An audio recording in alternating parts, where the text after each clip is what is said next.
Welcome to the program. The biggest civil suit in Australian aviation history will play out in a United States courtroom, with an American lawyer lodging a claim on behalf of passengers and crew injured during a Qantas flight 2 years ago. A computer glitch caused an Airbus plane travelling from Singapore to Perth to plummet sharply twice, injuring more than 100 passengers and staff. At least 2 other lawsuits are likely to follow in Australia. Connor Duffy reports.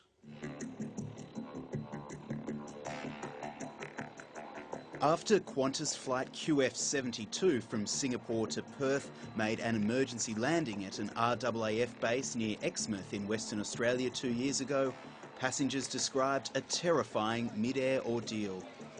The worst experience of my life, basically. I didn't know, I thought I was at death's door. And I found myself actually in mid-air, unable to drop to the floor and unable to go up to the ceiling. At 12:40 p.m, the captain and support crew heard warning chimes ring out in the cockpit. 2 minutes later, the plane pitched downward and plunged 200 metres. All the pilot could see was the ocean. He managed to right the aircraft, but just 3 minutes later, it again turned nose down and plummeted a further 120 metres. There were 3 pilots on board. Unfortunately, the first officer was in the bunk. When the incident happened, he got a broken nose out of the manoeuvre, but the captain is an ex-US Navy pilot, an Australian Air Force pilot, very experienced fly-by-wire fast jet pilot and many, many years in the airline. 115 passengers and crew were injured. Now those dramatic events will be examined in an American court, with the 3 pilots and around 70 passengers taking on the manufacturer of Airbus and the American company that makes the in-flight computer. Their US attorney, Floyd Wisner, says the trip has left the passengers and crew with mental scars. Do we really call a occurrence of flight when you go into 2 dives when you think you're going to die? Is that a risk of flying? A risk of flying is a little turbulence. I'll take that risk. A risk of going to the 2 dives when, as the pilot said, all he could see was ocean. That's not a risk of flying. I would like to see anyone take that risk and fly again. The Australian Air Transport and Safety Bureau has released 2 interim reports into the scare and will release its final report soon. It's true that we have had to put a lot of effort into trying to discover exactly why the data spikes, the wrong information, was being produced by one of the Adaroos. And that's why it's taken us so long to try and look at the various possible reasons why that happened. But the step back from that, if in the circumstance where one of these 3 units is producing wrong information, which is what happened in this case, we've now got software in place that makes sure that that information is ignored and the aircraft will operate safely.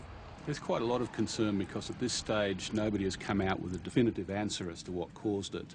At this stage the air and safety investigators know the sequence of events and they know essentially what happened, but they haven't, as far as I'm aware, found yet a root cause for it. 2 other law firms have confirmed they're planning legal action in Australia and want to bring claims against Qantas. Qantas declined to be interviewed, but in a statement said it supported passengers and crew at the time and would continue to do so. Where passengers have sought compensation beyond the assistance originally provided, we have assessed all requests on an individual basis. We have settled a number of claims and continue to work with passengers on outstanding claims.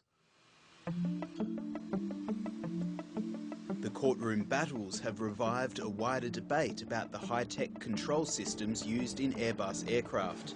Some pilots have complained the jet's fly-by-wire design gives computers too much control over the aircraft. That's a favourite. If you're not an Airbus pilot, there's a great belief amongst particularly Boeing airline pilots that the Airbus is too complex.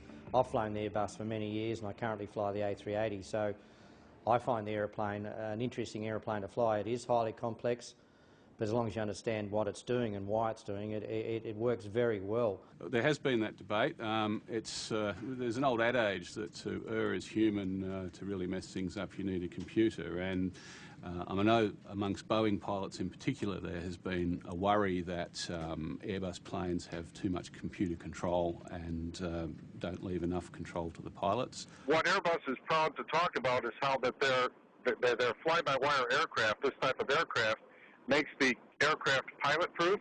Well, how about making it computer-proof? When we have a problem with a computer takes over an aircraft and does not let a pilot fly it, that's a problem. Richard Woodward from the Pilots Association says Airbus has updated its software since that fateful flight and believes pilot training is a far bigger concern than automated flight controls.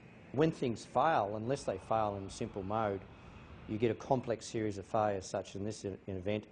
It's quite easy for the crew to get startled and overwhelmed by events. So we're seeing a trend around the world, only a small trend, where accidents are happening where the crew are not dealing appropriately with that particular incident.